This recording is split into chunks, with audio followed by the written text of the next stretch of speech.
Hello friends, welcome back to the channel essence of a godly man. ഇന്ന് ഞാൻ നിങ്ങളായിട്ട് പങ്കുവെക്കാനായിട്ട് ആഗ്രഹിക്കുന്ന വിഷയം എന്താണെന്ന് വെച്ചാൽ ഒരു ദൈവികമായ കുടുംബത്തിന്റെ വളർച്ചയ്ക്ക് വേണ്ടിയിട്ടുള്ള കുറച്ച് ടിപ്സ് ആണ് ഇന്ന് ഞാൻ നിങ്ങൾക്ക് പറഞ്ഞു തരാൻ പോകുന്നത്. അതിൽ ഏറ്റവും പ്രാധാന്യമുള്ള ഒന്നാണ് ദൈവത്തിന്റെ കൽപ്പനകളെ അനുസരിക്കുക എന്ന് പറയുന്നത്. ദൈവത്തിന്റെ കൽപ്പനകളെ നമുക്ക് അനുസരിക്കണമെങ്കിൽ നമുക്ക് ദൈവത്തിന്റെ കൽപ്പനകൾ എന്തൊക്കെയാണെന്ന് അറിഞ്ഞിരിക്കണം. അതിന് ഏറ്റവും പ്രാധാന്യമുള്ള ഒന്നാണ് ദൈവത്തിന്റെ വചനം വായിക്കുക എന്ന് പറയുന്നത്. അത് കുടുംബമായി ഒരുമിച്ചിരുന്ന് വായിക്കുകയാണെങ്കിൽ ഏറ്റവും മനോഹരമായ ഒരു കാര്യമായിരിക്കും. ദൈവത്തിന്റെ ആ ഒരു സന്തോഷം നമ്മുടെ ഭവനങ്ങളിൽ നിറയുന്നത് നമുക്ക് കാണാനായിട്ട് സാധിക്കും.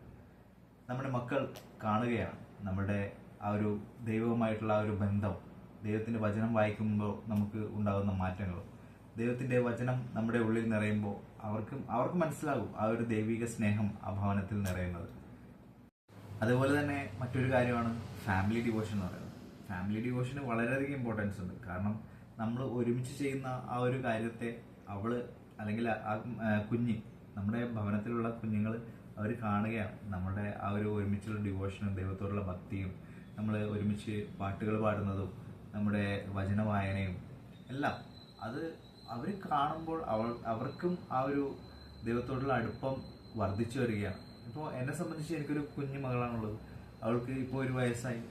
അപ്പോൾ ആ ഒരു ജനിച്ച സമയം മുതൽ തന്നെ ഞങ്ങൾ അതിനു വേണ്ടിയിട്ട് അവളെ പരിശീലിപ്പിക്കുന്നുണ്ട്. അപ്പോൾ ആ ഒരു ജനിച്ച ടൈമിൽ അവൾക്ക് പാട്ടുകൾ ഭയങ്കര ഇൻട്രസ്റ്റ് ആയിരുന്നു. മ്യൂസിക്കുകൾ കേട്ട് കഴിഞ്ഞാൽ അത് ശ്രദ്ധിക്കുവാനും ഇപ്പോൾ കരയുകയാണെങ്കിൽ അവൾക്ക് ഫേവറേറ്റ് ആയിട്ടുള്ള ഒരു പാട്ടുണ്ട്. ആ ഒരു പാട്ട് വെച്ച് എടുത്തു കഴിഞ്ഞാൽ അവളപ്പോൾ ആ കരച്ചിൽ അവിടെ നിർത്തി ആ പാട്ട് ശ്രദ്ധിക്കും. അപ്പോൾ ഇപ്പൊ ഈ ഒരു 6 മാസം ആ ഒരു ടൈം മുതൽ അവൾക്ക് ഒരു ചെറിയ കുഞ്ഞ് ബൈബിൾ ഉണ്ട്. അപ്പോൾ ഞങ്ങളുടെ കൂടെ ഡിവോഷനിൽ ഇരിക്കുമ്പോൾ, ഡിവോഷൻ ടൈം എന്ന് പറഞ്ഞു കഴിഞ്ഞാൽ ആ ബൈബിൾ അവള് എടുത്ത് കയ്യിൽ പിടിച്ചിട്ട് അവിടെ ഇരുന്നോളൂ. അപ്പോൾ ആ ഒരു ടൈമിനെയാണ് ദൈവവുമായിട്ടുള്ള ആ ഒരു ബന്ധത്തിൽ, ദൈവത്തിന്റെ ആ ഒരു ഡിവോഷൻ ടൈമിൽ അവൾക്ക് ആ ഒരു ടൈം അത്രയും സ്പെൻഡ് ചെയ്യാനായിട്ട് ഇപ്പോൾ പറ്റുന്നുണ്ട്. ഒരു 1-2 മിനിറ്റ് ഒക്കെ അവള് ആ ഒരു വലിയ ഡിസ്റ്റർബൻസ് ഒന്നും ഇല്ലാതെ അവള് നമ്മുടെ കൂടെ ഇരിക്കും. അപ്പോൾ ഓരോ വളർച്ചയുടെ ഘട്ടങ്ങളിലും നമ്മൾ ആ ടൈമിനെ ഇമ്പ്രൂവ് ചെയ്ത് കൊണ്ടുവരികയാണ്. അവളുടെ ലിസണിങ്, ദൈവമായിട്ടുള്ള ബന്ധത്തിൽ ആ ഒരു ലിസണിങ്ങും കാര്യങ്ങളൊക്കെ ഇമ്പ്രൂവ് ചെയ്യാനായിട്ട് ഞങ്ങൾ അവളെ ട്രെയിൻ ചെയ്യുന്നുണ്ട്. അപ്പോൾ അവളും അതിന് ആ ഒരു പക്വതയിലേക്ക്, ചെറിയ ചെറിയ പക്വതകളിലേക്ക് വരികയാണ്. അതുപോലെ പ്രാധാന്യമുള്ള മറ്റൊരു കാര്യമാണ് പ്രാർത്ഥന, ഒരുമിച്ചുള്ള പ്രാർത്ഥന. അത് മത്തായി 18:19 വളരെ വ്യക്തമായിട്ട് പറയുന്നുണ്ട്. ഭൂമിയിൽ നിങ്ങൾ 2 പേർ യോജിച്ച് ഒരു കാര്യം പ്രാർത്ഥിച്ചാൽ അത് സ്വർഗസ്വനായ പിതാവ് അത് നൽകിത്തരും എന്നുള്ള കാര്യം. അത് വളരെ വ്യക്തമായിട്ട് നമുക്ക് അറിയാൻ സാധിക്കുന്ന ഒരു കാര്യമാണ് ദൈവത്തിന്റെ വചനത്തിൽ. അതുപോലെ തന്നെ നമുക്ക് ചെയ്യാൻ പറ്റിയ മറ്റൊരു കാര്യമാണ് ഫാമിലി നൈറ്റ്സ് എന്ന് പറയുന്നത്.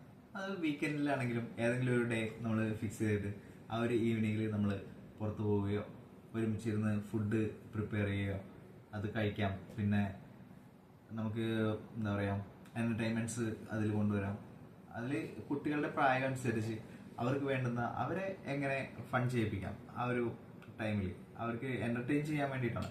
അപ്പോൾ അതിൽ കൂടുതൽ ബൈബിൾ സ്റ്റോറീസോ ബൈബിൾ കിസ്സുകളോ അങ്ങനെ എന്തെങ്കിലുമൊക്കെ ചെയ്യുകയാണെന്നുണ്ടെങ്കിൽ കുറച്ചും കൂടി ബെറ്റർ ആയിരിക്കും. അപ്പോൾ ആ ഒരു ടൈമിൽ അവർക്ക് കൂടുതൽ സംസാരിക്കാനുള്ള അവസരങ്ങൾ കൊടുത്തു കഴിഞ്ഞാൽ അപ്പോൾ അവർക്ക് നമ്മളായിട്ടുള്ള ആ ഒരു ഇന്ററാക്ഷൻ കൂടുകയും ആ ഒരു കമ്മ്യൂണിക്കേഷൻ എപ്പോഴും നമ്മൾ പാരന്റ്സ് ആയിട്ട് കുട്ടികൾക്ക് ഉണ്ടാകുന്ന ഒരു സാഹചര്യം അവിടെ വളർത്തിയെടുക്കാനായിട്ട് സാധിക്കും.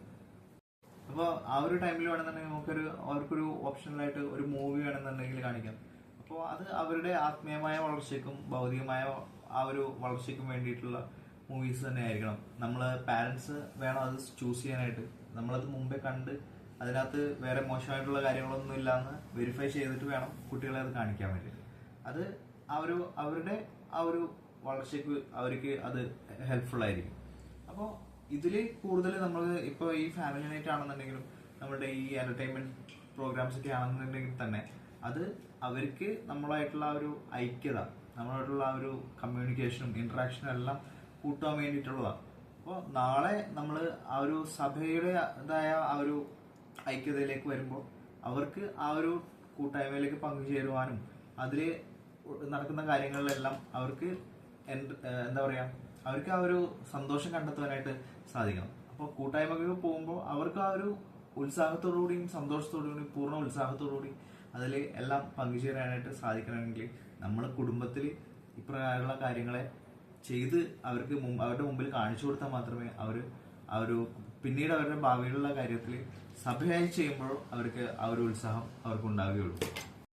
നമ്മുടെ ഭവനത്തിൽ ഇപ്രകാരം മക്കളുടെ മുമ്പിൽ വെച്ച് നമ്മൾ ചെയ്യുമ്പോൾ അവർക്കും ആ ഒരു ദൈവത്തെ അനുസരിക്കുവാനുള്ള ഒരു ഉത്സാഹവും അവർക്ക് ദൈവത്തിന്റെ വചനം വായിക്കുവാനുള്ള ആ ഒരു താല്പര്യവും എല്ലാം നമ്മളായിട്ടാണ് അവർക്ക് ഉണ്ടാക്കി കൊടുക്കുന്നത്.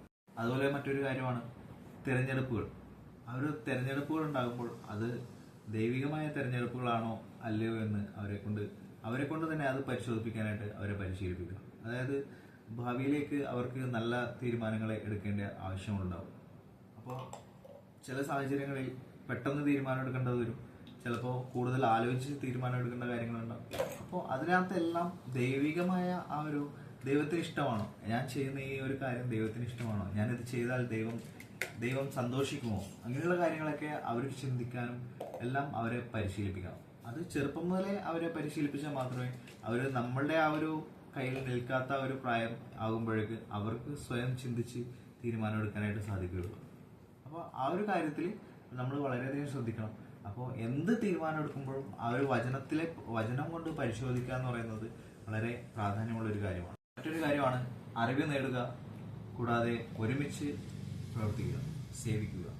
അപ്പോൾ നമുക്ക് ചില കാര്യങ്ങളിൽ നമുക്ക് ജ്ഞാനം കുറവായിരിക്കാം, അല്ലെങ്കിൽ നമുക്ക് ആ ഒരു വിഷയത്തെ പറ്റി കൂടുതൽ അറിയില്ലെങ്കിൽ ആ ഒരു കാര്യം വചനത്തിൽ നിന്ന് തന്നെ പരിശോധിക്കുക, അല്ലെങ്കിൽ ദേവദാസന്മാരിൽ നിന്ന് നമുക്ക് കൂടുതൽ ചോദിച്ച് മനസ്സിലാക്കി നല്ല ഉപദേശങ്ങളെ നമുക്ക് പലയിടത്തുനിന്നും കളക്ട് ചെയ്യാനായിട്ട് സാധിക്കും. അപ്പോൾ അത് ദൈവികമാണോ എന്ന് നമ്മൾ ദൈവത്തിന്റെ വചനത്തിൽ നിന്ന് തന്നെ പരിശോധിക്കാം.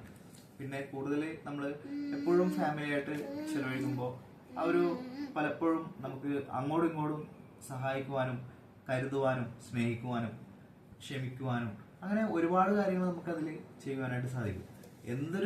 ഏതൊരു സാഹചര്യത്തിലും ഒരുമിച്ച് നിന്നുകൊണ്ട് ആ ഒരു കുടുംബത്തിന്റെ ഐക്യത ഏറ്റവും കൂടുതൽ നിലനിർത്തുവാനായിട്ട് നമ്മൾ ശ്രദ്ധിക്കേണ്ടത് വളരെ ആവശ്യമാണ്. ഇപ്പോൾ ഇതെല്ലാം ഞാൻ നിങ്ങൾക്ക് പറയുന്നത് എന്താണെന്ന് വെച്ചാൽ എൻ്റെ ജീവിതത്തിൽ എനിക്ക് ഹെൽപ്ഫുൾ ആയിട്ടുള്ള ഒരുപാട് കാര്യങ്ങളുണ്ട്.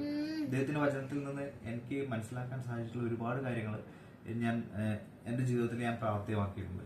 അപ്പോൾ അതിൻ്റെ അകത്തുനിന്ന് എനിക്ക് നിങ്ങൾക്ക് പങ്കുവെക്കാൻ പറ്റുന്ന കാര്യങ്ങളാണ് ഞാൻ നിങ്ങളോട് ഷെയർ ചെയ്തുകൊണ്ടിരിക്കുന്നത്. അപ്പോൾ എനിക്ക് വിജയിക്കാൻ പറ്റിയ ഒരു കാര്യമാണ് ഞാൻ നിങ്ങളോട് പങ്കുവെക്കുന്നത്. അപ്പോൾ നിങ്ങൾക്കും ജീവിതത്തിൽ വിജയിക്കണമെന്നുണ്ടെങ്കിൽ നിങ്ങൾ ഈ ഒരു കാര്യങ്ങളെ നിങ്ങൾ ബൈബിൾ വായിക്കുക, ദൈവത്തിന്റെ വചനങ്ങൾ അനുസരിക്കുക. അപ്പോൾ തീർച്ചയായും നിങ്ങൾക്ക് വിജയിക്കുവാനായിട്ട് സാധിക്കും. എല്ലാവരെയും ദൈവം സഹായിക്കട്ടെ, അനുഗ്രഹിക്കട്ടെ. Thank you.